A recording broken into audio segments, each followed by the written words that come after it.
Vamos ver então, agora para a palavra. E a gente vai ler o que Daniel anunciou 500 anos antes de Cristo. Daniel profetiza a história. A gente vai ver o capítulo 2, os versículos 1 a 3, depois nós vamos ver os versículos 26 a 45. E essa é uma das profecias mais incríveis da palavra e que relata toda a história antes dela acontecer. Todo mundo conhece, ou a maioria conhece Daniel, especialmente por essa história da vida dele. Daniel na cova dos leões. Mas quem que foi esse homem de acordo com a palavra? A gente poder, antes de entrar no texto propriamente, saber um pouco sobre a vida dele. Daniel nasceu em Jerusalém, aproximadamente no ano 623 a.C. Ele era da tribo de Judá, de família real e de nobreza. Era, segundo a palavra, sem defeito físico, boa aparência, culto e inteligente. Em 605, aos 18 anos de idade, foi levado como escravo para a Babilônia. Na Babilônia, serviu diretamente ao rei Nabucodonosor. Deus deu a Daniel sabedoria e inteligência em todos os aspectos da cultura e da ciência, e o dom de interpretar visões e sonhos. Foi um homem que, apesar de suas habilidades, glorificava somente a Deus. Foi um profeta que tinha comunhão com Deus e profetizou durante 67 anos, entre 603 a 536 antes de Cristo. O seu livro foi escrito provavelmente entre os anos 535 e 530 antes de Cristo. E com essas informações a gente vai então para o texto de Daniel. Capítulo 2, versículos 1 a 3, a gente vai ler pausadamente, vai ver o que ele está dizendo. Vamos usar algumas figuras para poder ilustrar o que ele revela, Deus usa para revelar para Nabucodonosor, que era o Barack Obama da época, o homem mais poderoso da terra. No segundo ano de Nabucodonosor, como rei da Babilônia, ele, Nabucodonosor, teve uns sonhos que o deixaram tão preocupado que não podia dormir. Então, mandou chamar os sábios, os adivinhos, os feiticeiros e os astrólogos, para que eles explicassem os sonhos. Quando chegaram e se apresentaram diante do rei, ele lhes disse: tive um sonho que me deixou muito preocupado e não vou ficar sossegado enquanto não souber o que ele quer dizer. Bom, vamos ver dois pontos importantes aí, antes da gente entrar no que aconteceu nessa história. Primeiro, é do Império Babilônico.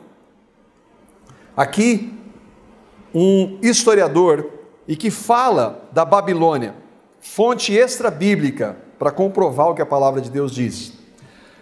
A cidade fica em uma planície ampla e é um quadrado exato de 480 estádios, falando da Babilônia, da cidade.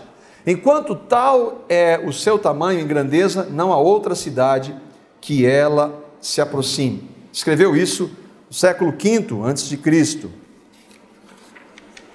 Aqui uma imagem de um detalhe que foi encontrado na porta de Ishtar.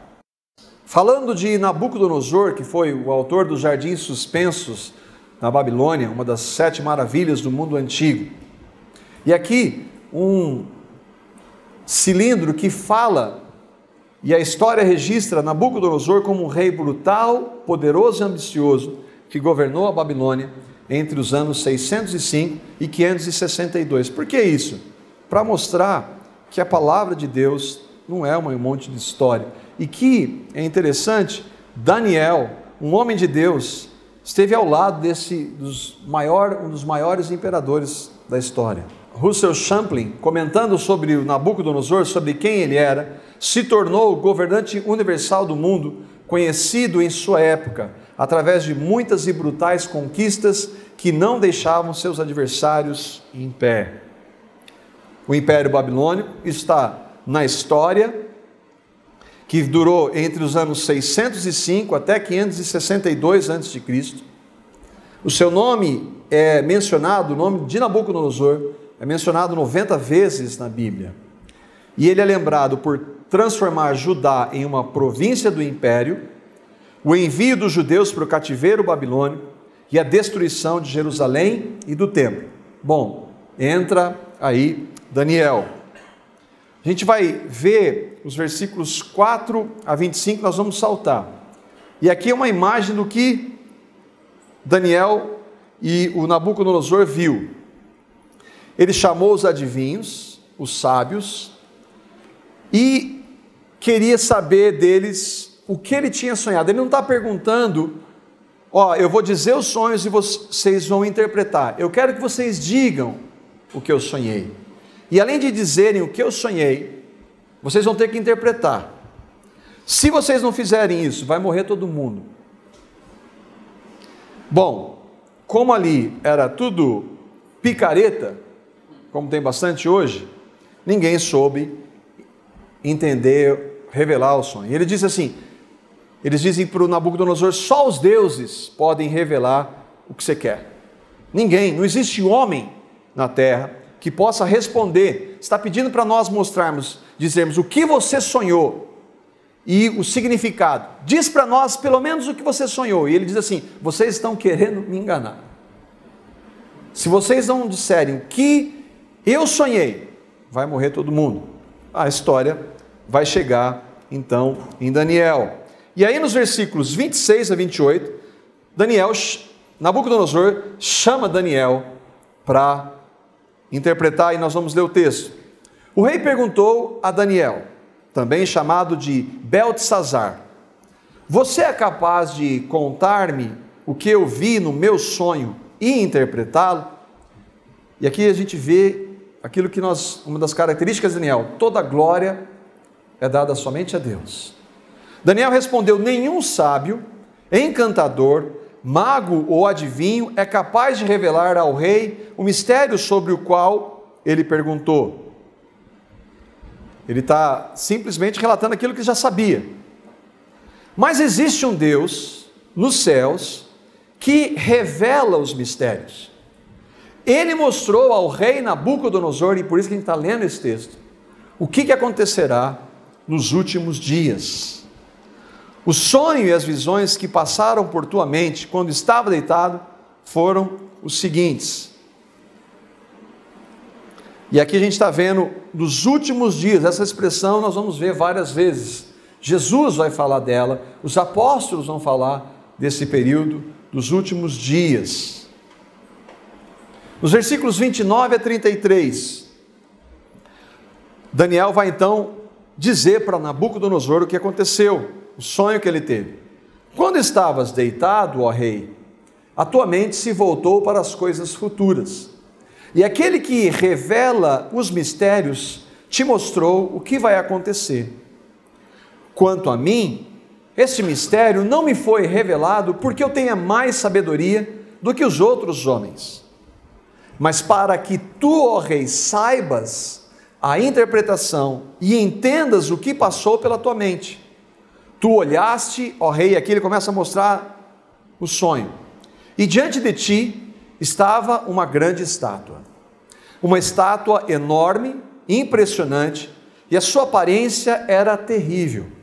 A cabeça da estátua era feita de ouro puro, o peito e os braços eram de prata, o ventre e os quadris eram de bronze, as pernas eram de ferro e os pés eram em parte de ferro e em parte de barro.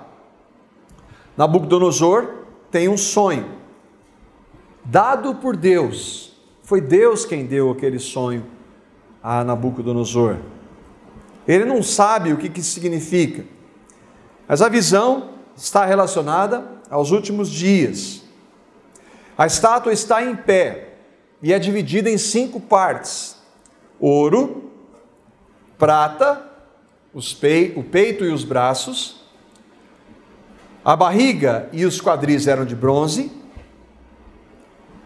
as pernas eram de ferro, a gente vê um declínio aqui, e os pés eram de ferro e de barro. Enquanto estavas observando, Daniel vai continuar porque a revelação não acaba ali. Uma pedra soltou-se sem auxílio de mãos, atingiu a estátua nos pés de ferro e de barro e os esmigalhou. Então o ferro, o barro, o bronze, a prata e o ouro foram despedaçados. Viraram pó, como o pó da debulha do trigo na eira durante o verão. O vento os levou sem deixar vestígio, mas a pedra que atingiu a estátua tornou-se uma montanha e encheu toda a terra. O que ele viu?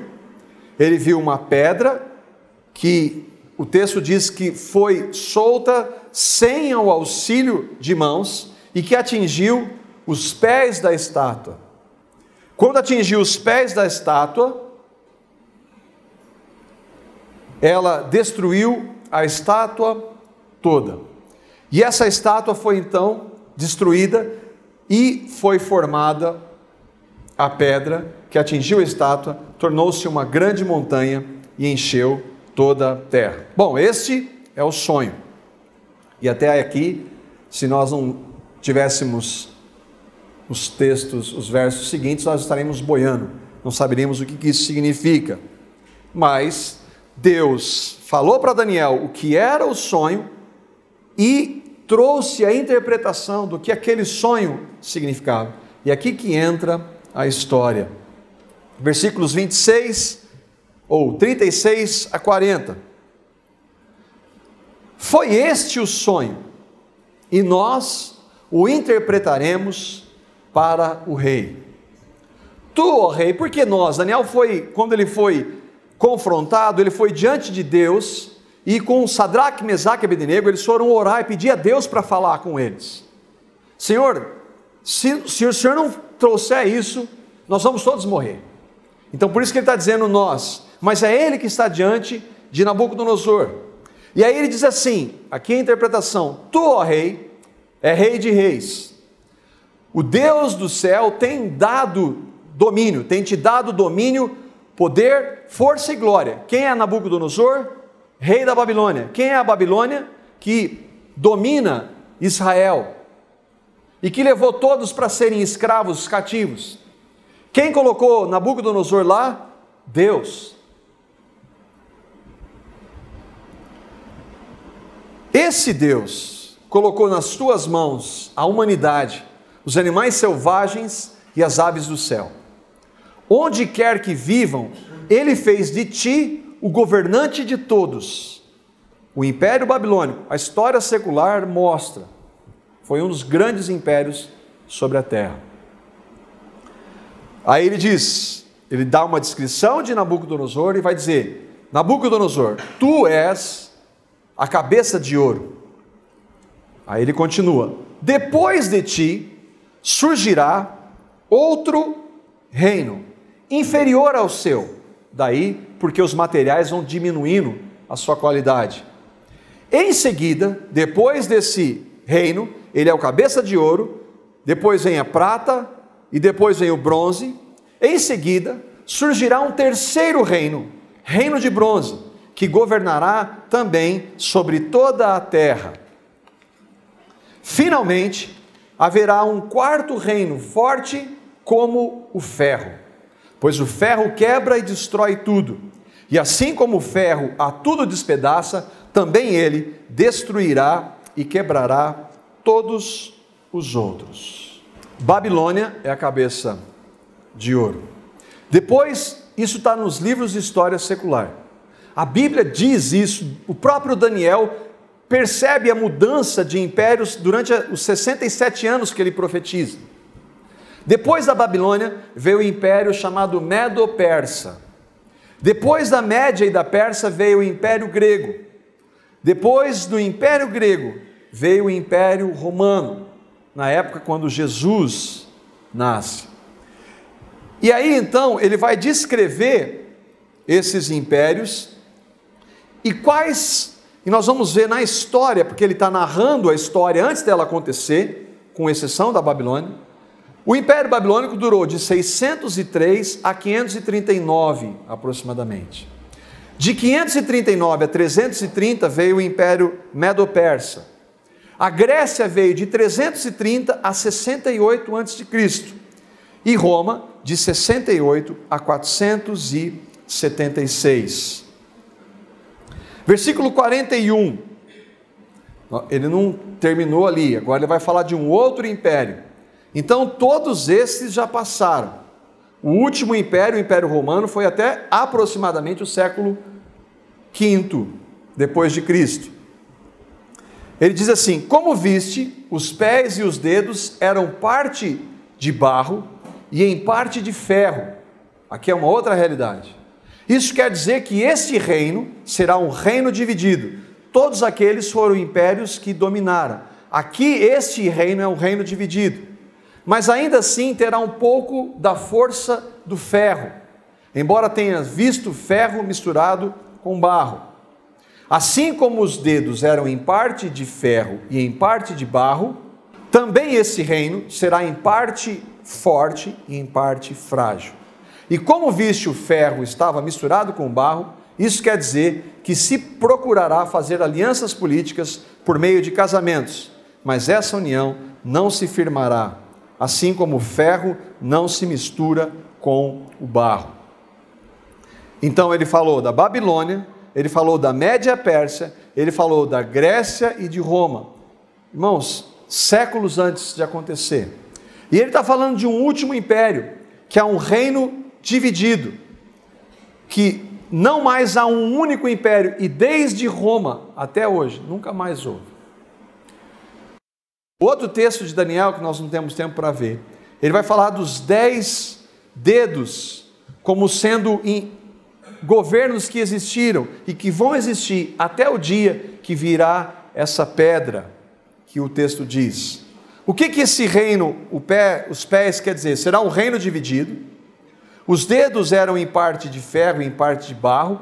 Os dedos, então, simbolizando 10 governos. Ele vai procurar fazer alianças políticas por meio de casamentos, mas essa união não se firmará. Versículos 44 a 45. Na época desses reis, o Deus dos céus estabelecerá um reino que jamais será destruído e que nunca será dominado por nenhum outro povo. Destruirá todos esses reinos e os exterminará, mas esse reino durará para sempre.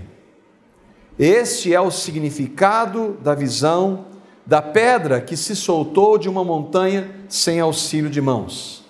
Pedra que esmigalhou o ferro, o bronze, o barro, a prata e o ouro. O Deus poderoso mostrou ao rei o que acontecerá no futuro. O sonho é verdadeiro e a interpretação é fiel. Quem que é a pedra? É Cristo. Daniel está anunciando todos os governos do mundo, toda a história, até o fim. E essa pedra vem em Cristo, uma primeira vez, e vem da segunda, para estabelecer o seu reino sobre toda a terra. Não há dúvida de quem é essa pedra. Calvino, falando e comparando com os judeus, ele diz assim: os judeus concordam conosco que esta passagem, que nós acabamos de ler, só pode ser entendida como sendo o reino eternal de Cristo.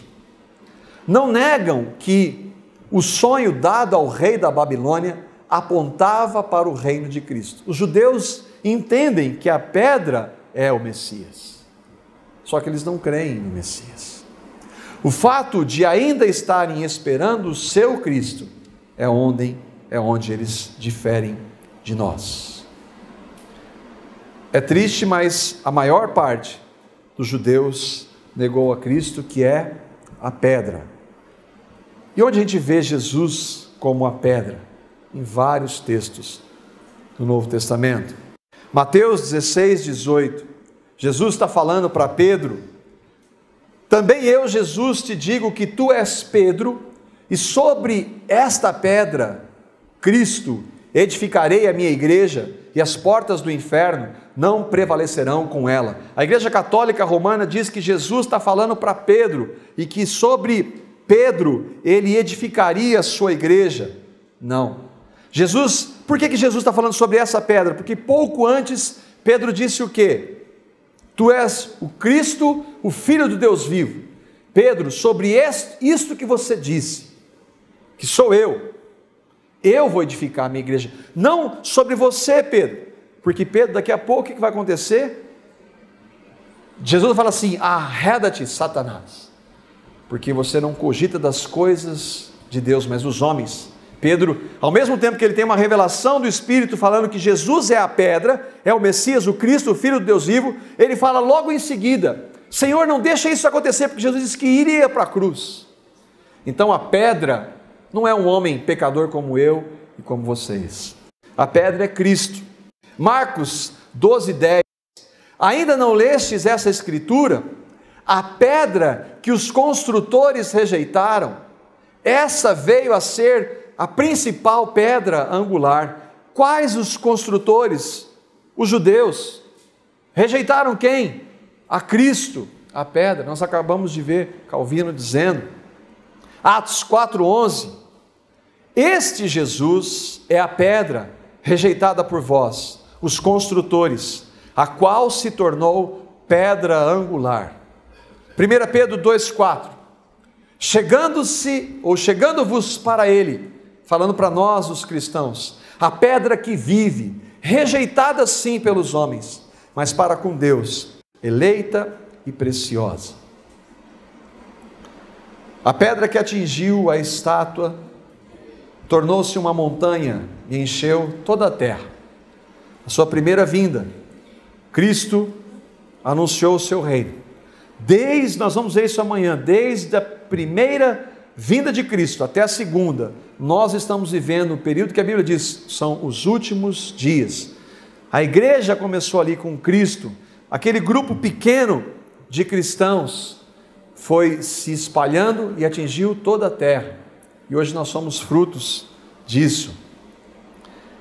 O reino de Cristo começou a sua primeira vinda, seu reino inclui a sua igreja, os cristãos de todas as épocas em toda a terra. Ele ainda não destruiu todos os reinos, o reinado do homem, ainda. Como nós vimos séculos antes, Daniel já anunciava a pedra que viria, Jesus Cristo.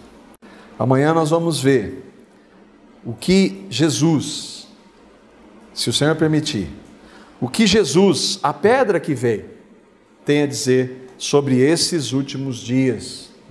Nós vamos poder abrir a palavra e entender o que ele quis dizer com o princípio das dores, que é o tempo que nós estamos vivendo. Amém?